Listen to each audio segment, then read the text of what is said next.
Naam, kwenye ulimwengu wa siasa huu, kuna jambo sasa ambalo linatokea ambalo usingeweza kulitazamia au kulitegemea hata kwenye zile movie za Hollywood kuwa linaweza kutokea. Ni kwenye siasa peke yake.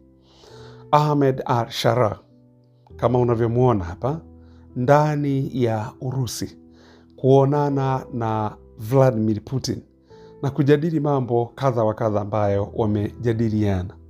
Swali limekuwa kwa watu wengi, je, Putin atamwachilia Bashar al-Assad, amkabidhi mikononi mwa Ahmed al-Sharaa ambaye ni mpinzani wake?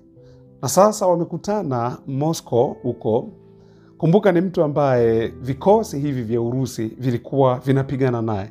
Siku za nyuma walikuwa wanapambana naye ndani ya Syria. Huyu akiwa watu wa magharibi wanambackup. Lakini leo hii ameingia ndani ya Urusi. Na ndani ya Urusi kwenda kuongea kwa sababu ni mpinzani sasa wa Bashar al-Assad na kule kwa Syria, lakini pamoja pia na mataifa haya ya magharibi wanamtaka sana Bashar al-Assad aweze kunyongwa. Wanasema kwa sababu ya uhaini aliyoufanya. Sijajua ni uhaini gani, kwa sababu tunakumbuka kama ni uhaini, huyu Ahmed al-Sharaa kipindi kile kijulikana kama Mohammed al-Jolani, mnamkumbuka vizuri, alikuwa kiongozi wa Islamic State, ambapo ili ni kundi la kigaidi ambalo Marekani aliliwekea dola za Kimarekani milioni 10 kwa kichwa chake kupatikana. Lakini leo hii amekuwa, yani kutoka kuwa gaidi na sasa amekuwa ni popular leader. Amekuwa ni kiongozi mashuhuri duniani, akienda huku na huku. Na hata kwenye Umoja wa Mataifa, iwe ni kikao kilichofanyika juzi hapa New York, alikuwa hapo pia.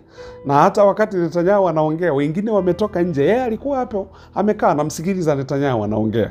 Kwa hiyo unaweza kaona ulimwengu namna unavyokuwa unabadilika, ama ulimwengu huu wa siasa. Sasa swali limekuja, je, kwa sababu huyu Bashar al-Assad baada ya kuondoka pale Syria alikimbilia Urusi na akapewa hifadhi Urusi, yeye na familia yake. Swali ni kuwa, je, Putin atamwachilia Bashar al-Assad mikononi mwa Ahmed al-Sharaa?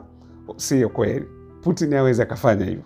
Isipokuwa sasa Ahmed al-Sharaa atautangazia ulimwengu na watu wa magharibi kuwa angalau alijaribu kuongea, angalau alijaribu kwenda Urusi, kwenda kumtaka Bashar al-Assad ili apewe arudi naye, lakini Putin alikataa. Na kwa ndivyo hivyo. Lakini ukumbuke hii ni muhimu sana kwa Vladimir Putin kukutana na Ahmed al-Sharaa, kwa sababu bado miguu ya Putin haijaondoka kabisa ndani ya Syria. Na manake Putin akikosa hii nafasi, Urusi manake itakuwa haina ushawishi wowote uko mashariki mwa bara la Asia au Asia. Na ukumbuke nchi pekee iliyokuwa imebaki ambayo Urusi pamoja na Irani walikuwa na ushawishi mkubwa ilikuwa ni Syria, chini ya mshirika wao Bashar al-Assad. Ndio amekuja kuondolewa sasa na huyu Ahmed al-Sharaa, ambaye Ahmed al-Sharaa ni mtu wa watu wa magharibi, hilo linajulikana tu.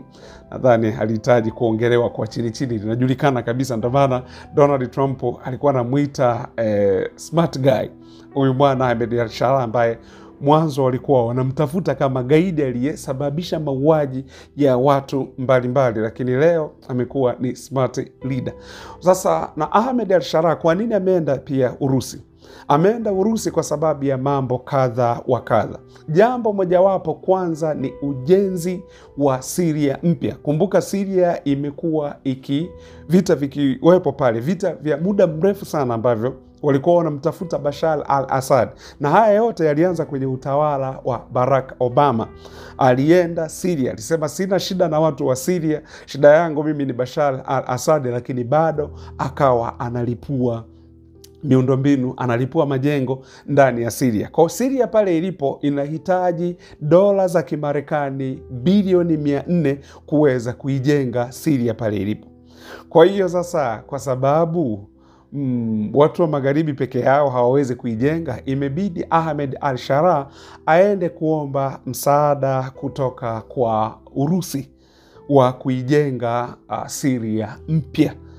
Na hilo linakuwa na nguvu sana kwa Putin, kwa sababu nitakuelezea sababu za kwa nini Putin amemkaribisha na amekubaliana naye, wakati huyu alikuwa ni mpinzani mkubwa sana wa mshirika wake Bashar al-Assad. Ahmed al-Sharaa anakaribishwa ndani ya ikulu ya Kremlin. Inakuwaje kuwaje? Lakini jambo lingine ni swala la uwekezaji, yani Urusi kuwekeza nchini Syria. Syria ina mafuta, na mafuta kuna lita kama mapipa kama bilioni 25 ndani ya Syria. Lakini pia vile vile wana natural gas, gesi asilia, ambayo yenyewe inajulikana kuwa ni cubic mita ambazo ni lita trilioni 8.5 ndani ya Syria. Kwa hiyo kama tunavyojua, mtaalamu na mtu ambaye anajulikana kwa uchimbaji wa mafuta pamoja na gesi asilia, hakuna taifa lolote zaidi ya Urusi. Urusi ndio namba 1 duniani. Kwa hiyo hilo na lenyewe ameenda ili wajadiliane kuhusiana na uwekezaji huo wa mafuta ndani ya Syria.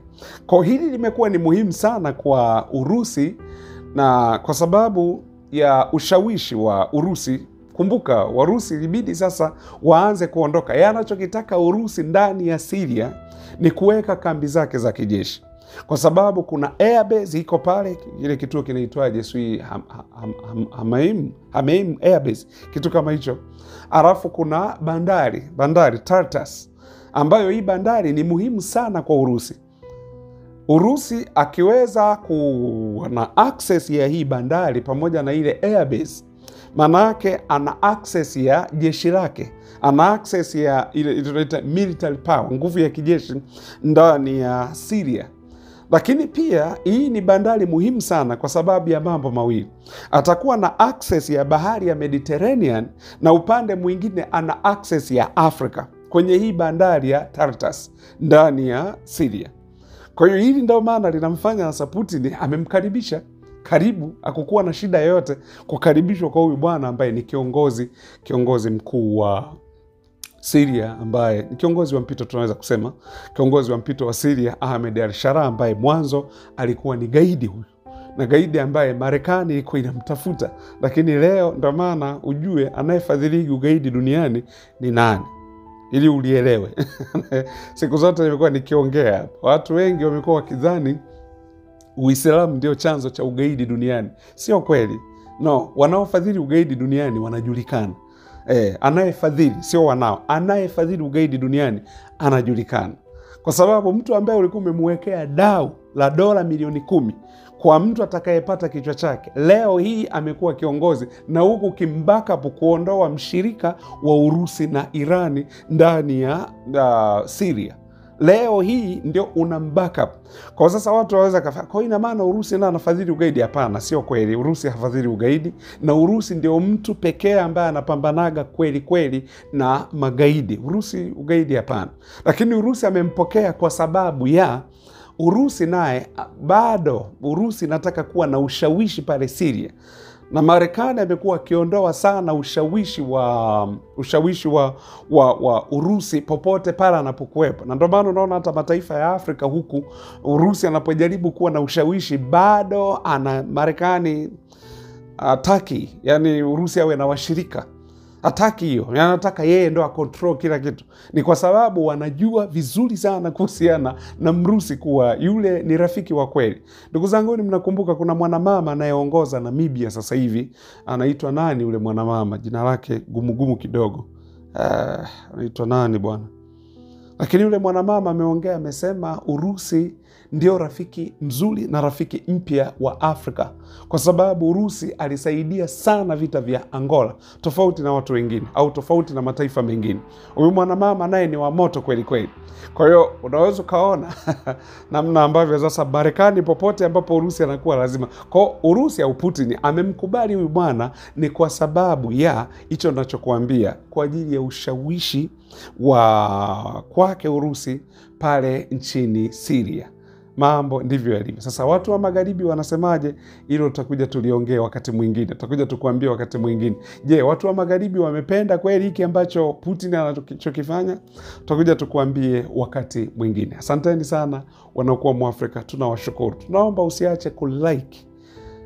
Usiache kulike. Kama unatufuatilia hapa, unapenda taarifa zetu, usiache kulike, kwa sababu kulike kwako ndivyo ambavyo algorithm ya YouTube au mtandao wao wanaona okay, kwa kumbe hii video watu wanaipenda. Kwa hiyo algorithm inaanza kuipush hiyo video ili iweze kwenda mbali na kuwafikia wengi zaidi. Tunawashukuruni sana wanaokuwa Mwafrika. Asanteni.